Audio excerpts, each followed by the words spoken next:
Welcome back, hunters. I'm the SurvivalVis, and we return to Prehistoric Hunt, where I basically think we've really seen all there is to see on Tenebris Island. We've gone through and hunted one of at least every animal. We've found all the fast travel spots. So I feel like we could go back to that map, but I think it's going to be a little bit kind of samey-ish, and I feel like Prehistoric Hunt is close to being rounded out as a series again for what's currently out there for content. So what I'm thinking instead is I've had some comments from Matt Steven, who's been pretty reliable with leaving tips, feedback, suggestions for the game and like the series. So I figure I'm going to do a couple more weekends, and we're going to wrap things up with a map they suggested that can be downloaded from the workshop, which is called the Pirates of Pangaea.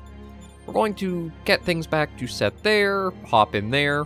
They suggested this map because it's one that has a good mix of like nice long sight lines, so it feels like you have more of like the hunting opportunities where you can actually place the shots than Tenebris does, as well as a good host of different feeling biomes, a nice dinosaur roster, all that stuff with it. So I figure we'll round things out for these last 2 weekends of the series with this.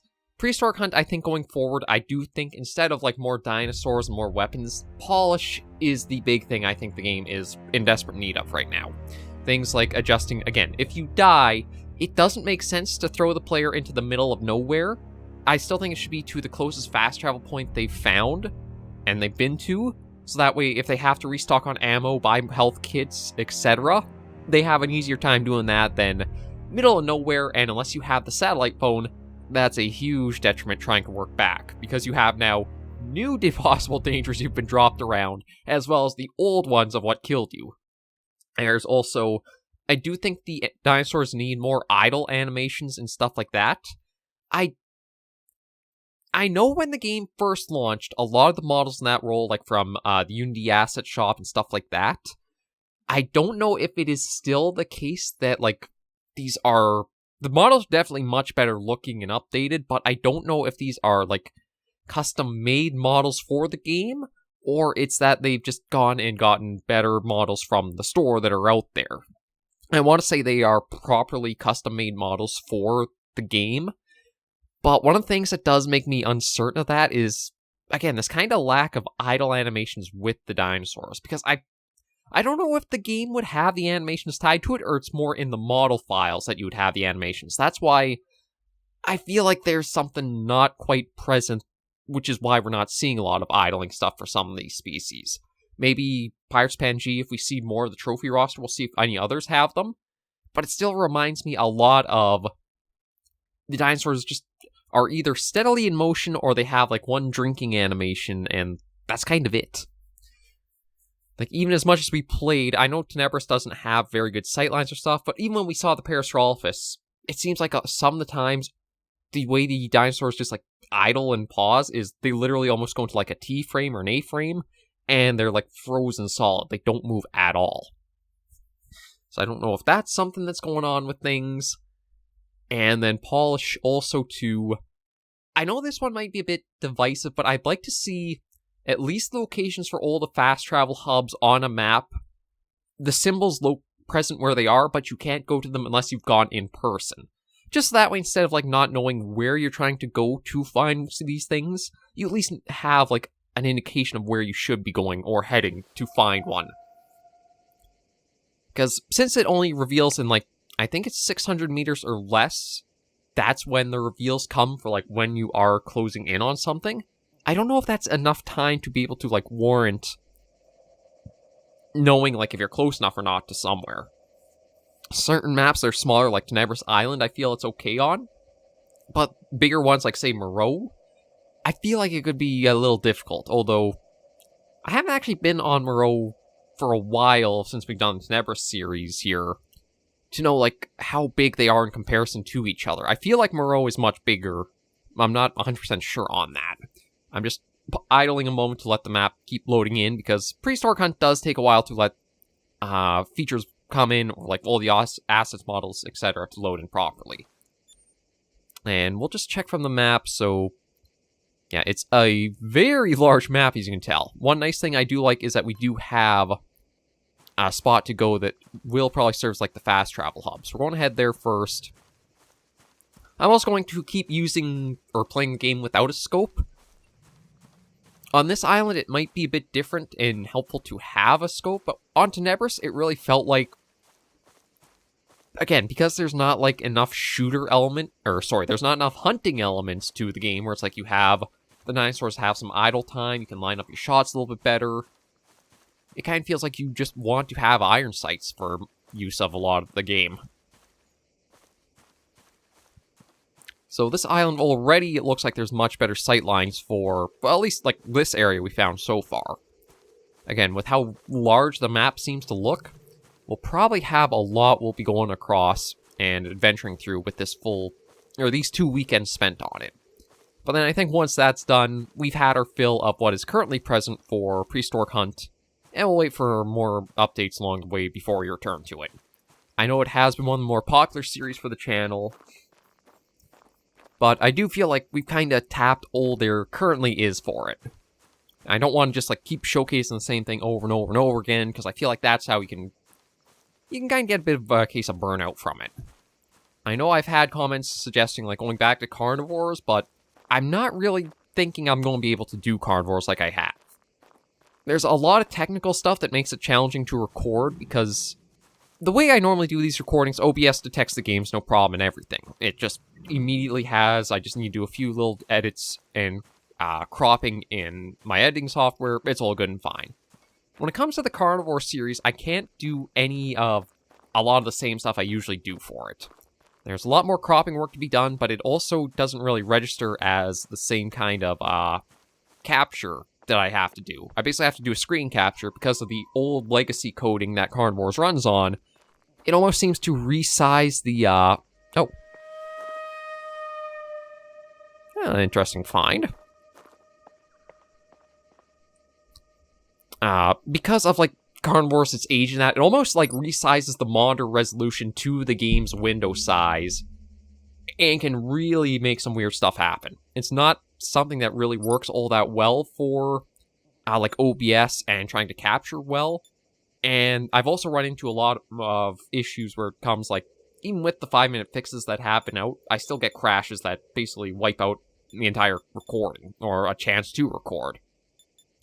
So I don't think I'm going to have Carnivores coming back to the channel for the immediate future. Maybe if there's more stability and work done to, like, help stabilize the Mars engine stuff, I could see then. But as it stands, it just seems to be a lot of recurring problems that there's not really a fix for, and makes it a challenge to get done. And it sounds like we got a few things around here, so... Okay, maybe we'll try for Giganauta. Oh! I can't remember if we've seen the new Compy model or not. I feel like maybe we have, but it's just been a while since, again, Tenebris didn't have them present on there. But I think we've got a good stockpile of ammo, we've got a good health kits, we've at least got ourselves our fast travel spot, so we'll embark and see what all is in, or I should say on the map of Pirates of Pangaea. But yeah, this is the kind of area that a scope would feel much more warranted on this rifle. I'm not entirely sure what the full roster will be. My guess is I don't think we'll have any of the Tenebris update creatures present on the map. I think it's going to probably stick around to like what we saw on Moreau Island, which are like the Trikes, Gallimimus, Iguanodon, Rexes, Spinos, well, Giganotosaurus as we saw, Compies, Carnotaurus. It might just be a custom map with the same roster as Monroe.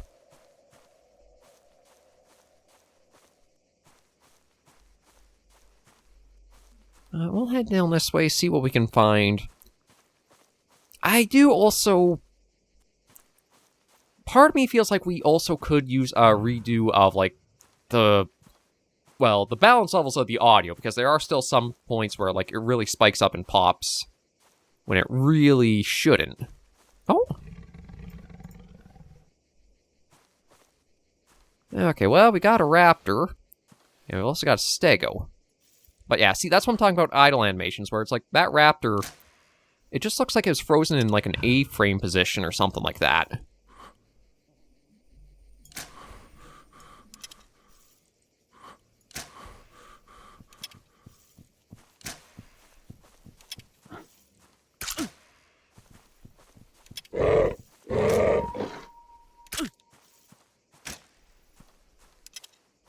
Okay, and actually, that was the perfect health level to get to use a health kit. We hit 50, so we'll claim that. And head down and claim the rare skin, and then keep working down to the stego. So I'm actually probably Actually, that was in the contract. Yeah, there was. Okay, so I was mistaken. I believe the Stegosaurus was just added in the Tenebris update. And it does seem like we will have the Tenebris roster, or some of it, present on Pirates of Pangaea. I'm gonna get the heavy rifle out, because that might have just been the stego making sound, but that also sounded a bit bigger, too. Ooh. Okay, well, we got you going there, and then this guy came to a stop. Okay, my mistake. There actually is like an idling animation or a grazing animation for the stego, who, yeah, is coming our way, or trying to.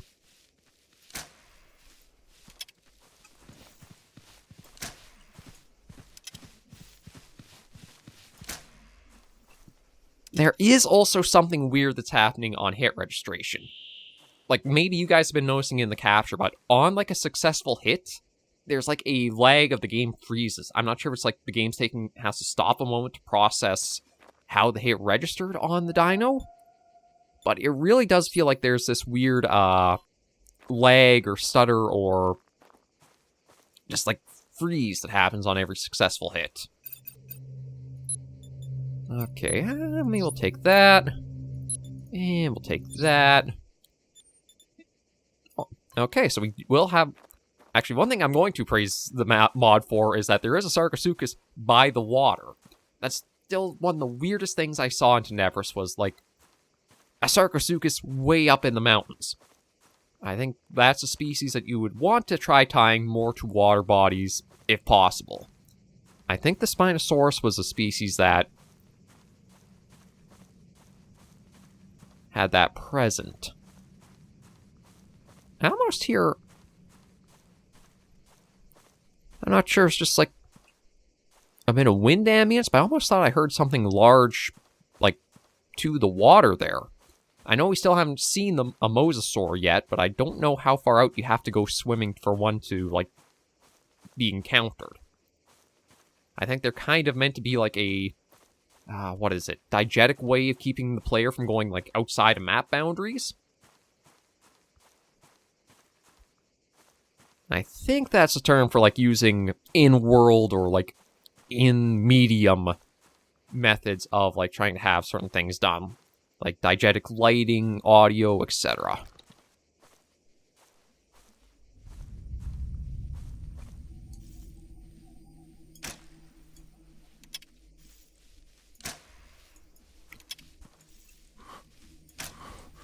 Okay. Oh, yeah, you're... There we go. Okay, so that... Maybe the longer you play, that freeze isn't there. Because, like, I didn't have any of the freezing like I thought was more present. Okay, but there is apparently a Sarco somewhere ahead. Or possibly ahead. I don't exactly know where one's hide unless they've learned how to climb trees. Oh, no, maybe not trees, but I do see him lumbering back there by the hill. And I think for the Sarco, I will want to try using the heavy rifle on it. And again, I don't have the scope present, so we'll just stick to iron sights, which probably for the best, as much as I'm going to lose on, like, the precision of longer range shots. I think short range, when I have a lot of things running in at me trying to kill me, I'll be able to place the shots a bit better and hopefully get it down before they can get those final hits in.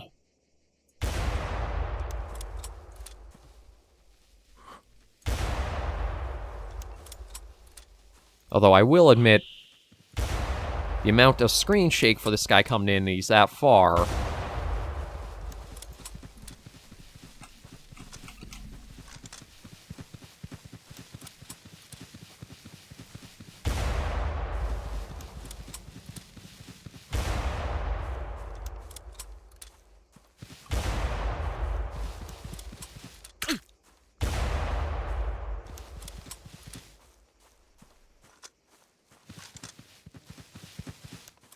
Yeah, great.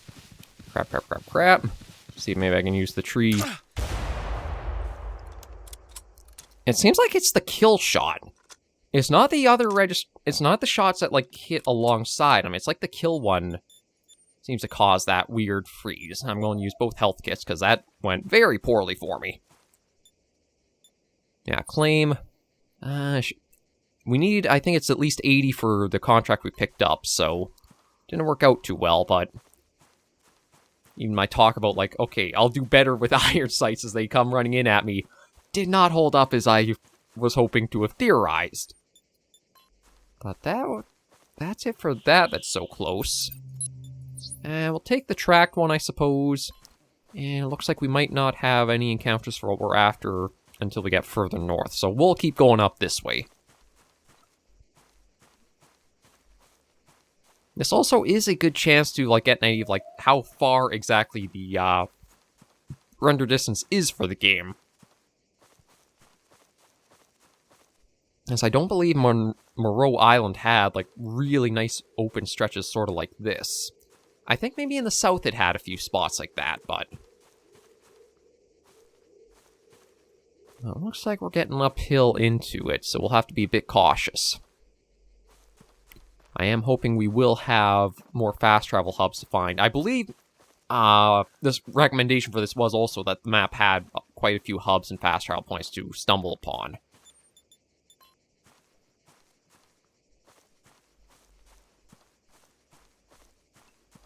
Because now that we also have the new satellite phone, it will make it really simple to try and get around and just cover distance or reach new areas sooner.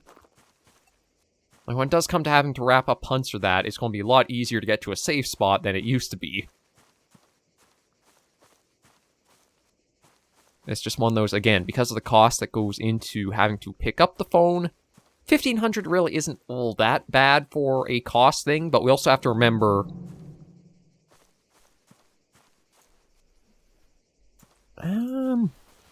Is that just a big rock out there? Yeah, it is. Okay. Oh. That a shark fin?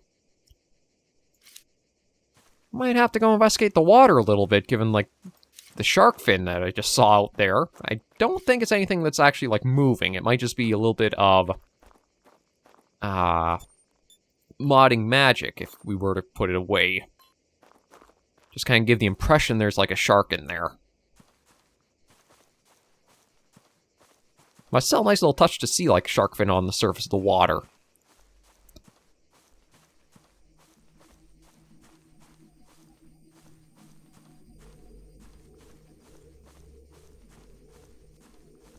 And we got a few hills around here.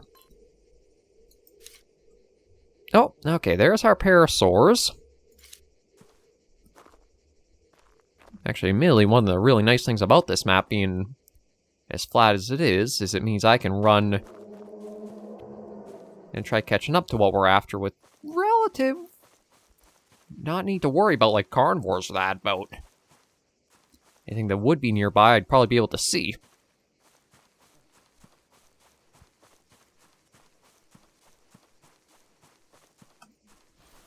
And we still got plenty of the heavy rifle ammo. A lot for the bow, because the compound bow is probably what I will be working with for the rest of the series. And I might see just about saving up any of the funds we do pick up from these last few episodes, or last couple of weekends. There are clothing options you can buy for your character that actually do have in-game effects, but you can't actually buy them when you're in a hunt. It has to be from the main menu. It's a little bit of an odd place to have put it, but I guess the thinking is, because it's something that's not really like an item you'll drop or have in your inventory, it's not really in-game like the other piece of equipment are. And then apparently, too, some of the loot caches that are just like randomly found on the islands and that have a chance to actually contain old men or scopes in them. So, like, the $2,000 I spent on a scope, I might have actually been able to save. Because we could have just gotten lucky eventually and might have found one in a drop.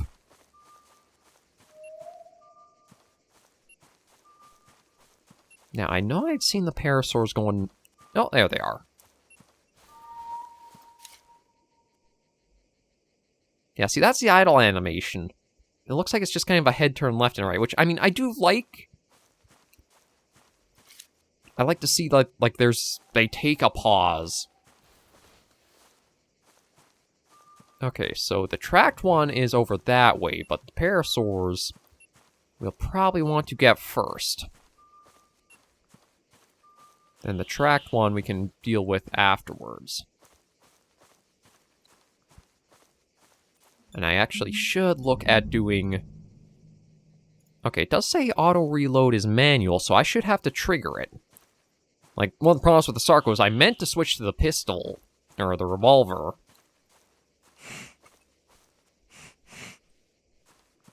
No, is that just these two making noise? Jeez, like, I had a screen shake, and that sounds a lot closer than they actually are. That...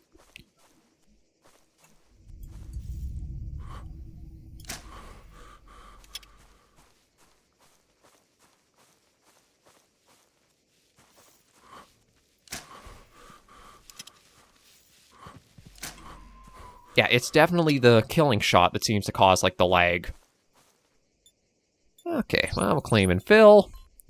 And there's one more to snag out here. And then we do have a flyer over there. No, I think that's a parasaur up the hill. Okay, our tracked one is also...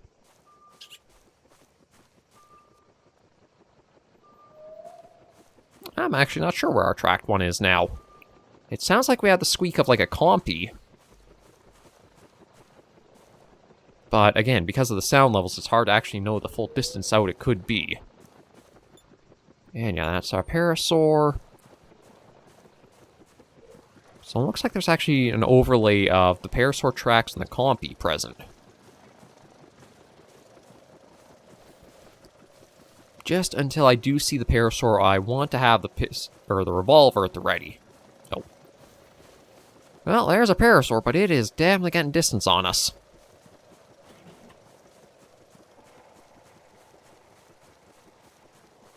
It also seems like it's pretty... Definitely seems like it's got part mountain goat. Given, like, how easily it climbed that. I doubt we'll have as easy of a time, but we'll still give it a shot. And I'm not... That might have been Utah Raptor, actually. I think we heard that same growl... Basically, as we just started on to this hunt. Oh.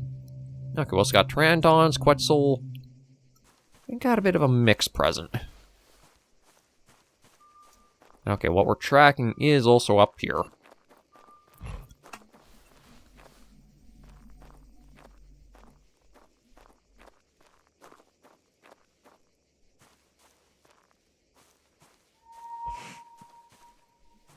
Okay, that sniff might have just been the parasaur, but...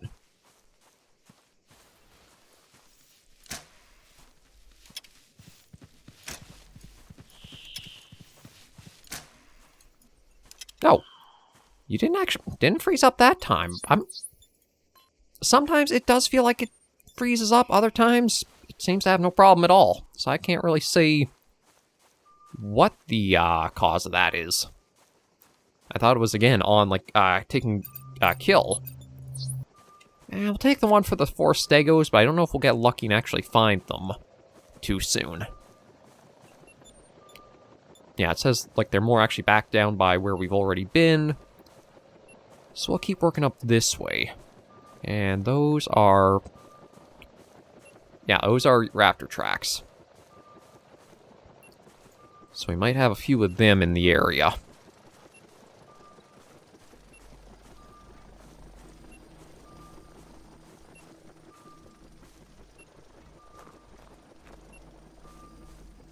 But so far the map is... pretty interesting for design. Again, I don't know if there's been too many maps that have had, like, this size of scale to them on the workshop. I know just doing a little bit of browsing, there's, like, people have tried to remake Jurassic Park as maps. There have been a lot of other different ones and such, which is nice. But I do feel like like, I don't know if I don't think you'll be able to bring in custom models to help, like, change things up, so... Oh. But we do have ourselves a loot cache to pick up this way. And apparently what we're tracking is also somewhere up this way. Oh. Yeah, I'm guessing that raptor might be what we're tracking.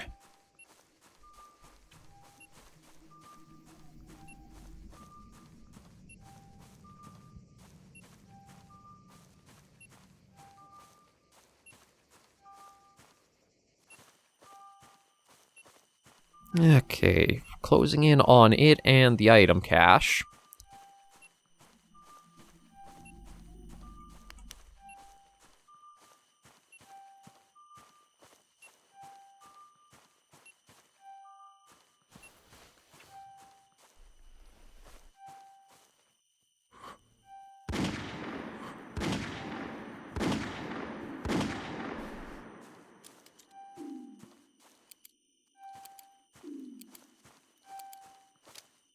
So, yeah, see, there's that weird... Okay, claim and fill that. Oh, there's the item cache I was talking about, so we'll snag that. Oh, health pack's very nice to see. That'll help us out a fair bit. And, okay, so there's some sounds of that. I guess we can take another tracked one. Yeah, maybe we'll take a spinal contract. So, tracked one in the north. And I'm not super sure what... There is an odd sound I'm hearing somewhere to our right, but... It might just be the map ambience itself. I'm not 100% sure, but we've got Spino to the left. We'll head up north just to see what this track dino is and see if we can find another possible hub spot to add to the map.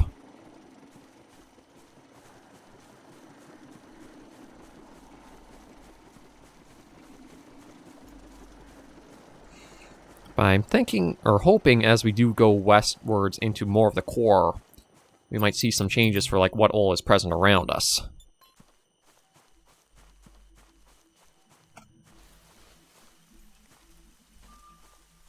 Oh, then we got some rain. Now, I don't think the rain does anything, like, has any mechanical impact. Like, say, how the Hunter Called Wild can have it, where with the right skills you get, like, visibility and noise reduction, stuff like that. I don't believe there's anything like that present.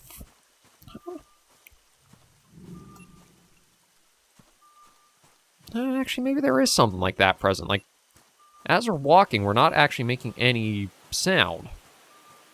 And a run isn't actually, like, maxing out the volume symbol, so... maybe there is a case that the rain actually does, like, quiet your movement and such while it's active. Ooh. But the thunder sound effects sure are pretty strong and loud.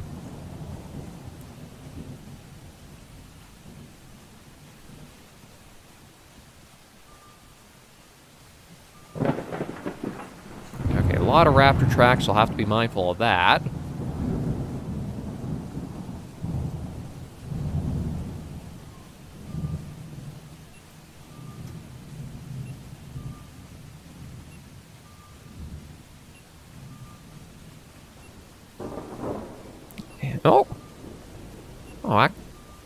Maybe you can have custom models into the, your workshop maps, because, like, I don't know if there'd be, like, the pirate ships on Monroe Island.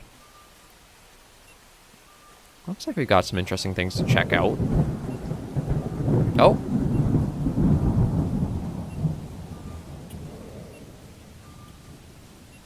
Okay, so what do we got ahead? Those are okay, a couple of aerosaurs. So one of them is likely our tracked one.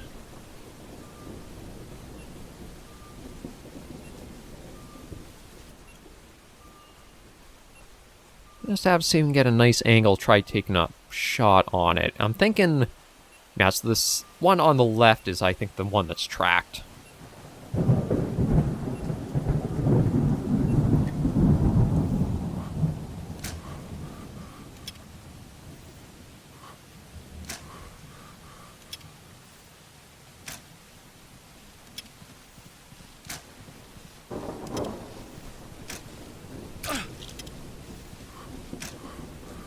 There we go. And we'll see. Are you with the tracked one? Indeed you are. Okay, that's a nice little bit for us. And we do have a spot that is going to serve as another hub we can take a rest at and turn some of these contracts and stuff acquired in at. I think I actually... yeah, you know what? We'll head up here, just get this revealed. Looks like we got tracks and something else over here. Oh, I think more parasaur tracks. Though, they weirdly start... I guess that was the spawn spot right there. Since I don't keep going past that.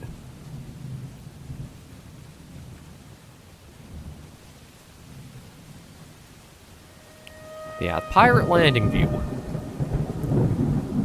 And a lot of... good lord, a lot of thunder right now.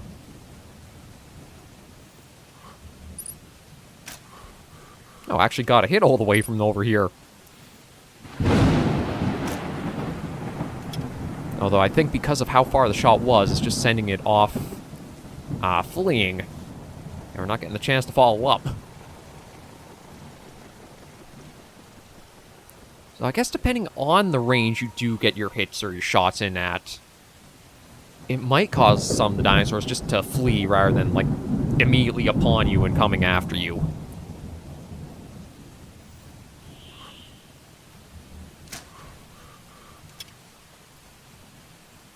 No, it's kind of hard to tell.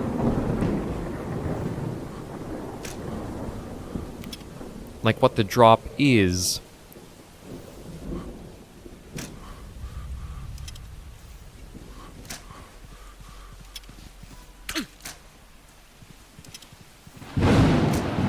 There we go. Take you down. Use one of the health kits to top us up. And then maybe we'll head down, check out the pirate area a little bit before we end our first episode of a Prehistoric Hunt on the Pirates of Pangaea workshop map for today. And I will have a link to the Steam page where you can find the map to pick up if you guys are interested.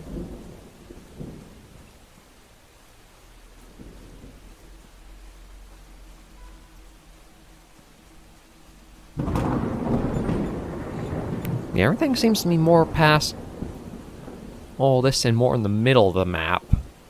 So I'm kind of tempted, maybe we'll just see about going down to one of the ships. Not that I think any are actually docked we can go on.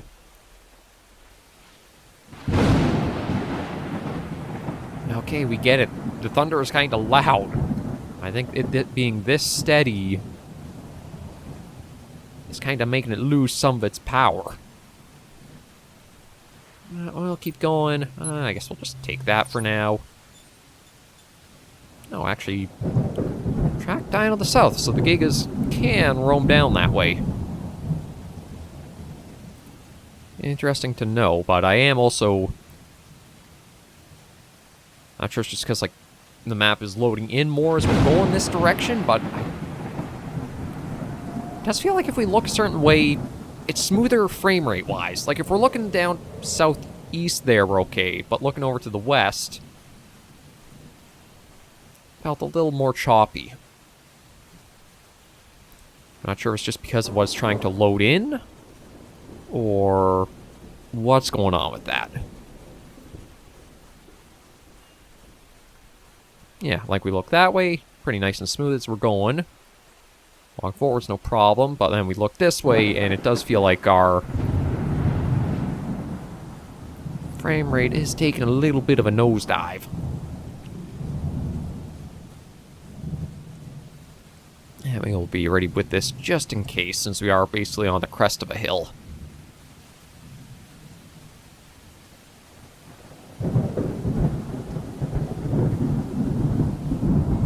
Yeah, It's definitely something out to the west that causes it. It's like, to the north is no problem. To the south is no problem.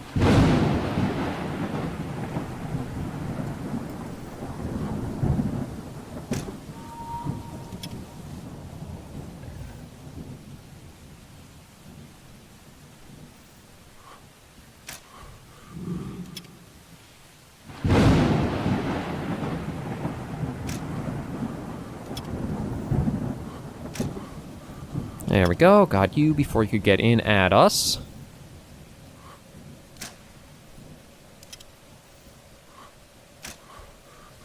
Okay, you know, with the frame rate being what it is, I think I'm just going to go for... Yeah, just going to go for the revolver for those. Okay, we'll claim that. Claim that. And head down, check out the ship before we'll probably just... maybe we'll actually end on the dock, because I don't think we'll have to worry about anything being able to attack us while I handle the captures between episodes there. Yeah, it's something about the map off to the west that really tanks it. Although I feel like the thunder's bugged out now, that's just constantly present.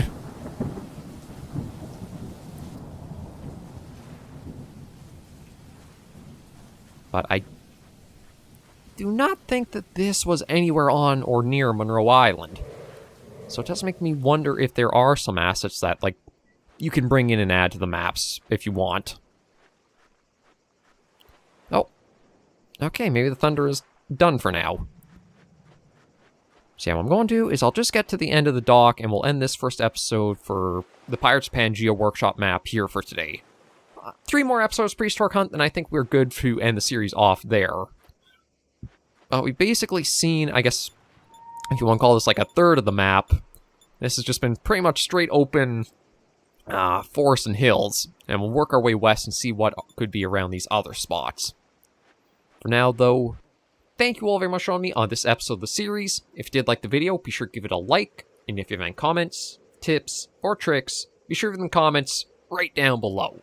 Until I see you all in the next video or episode, survivors and hunters, please remember, as always, to take care, stay alive, and happy hunting.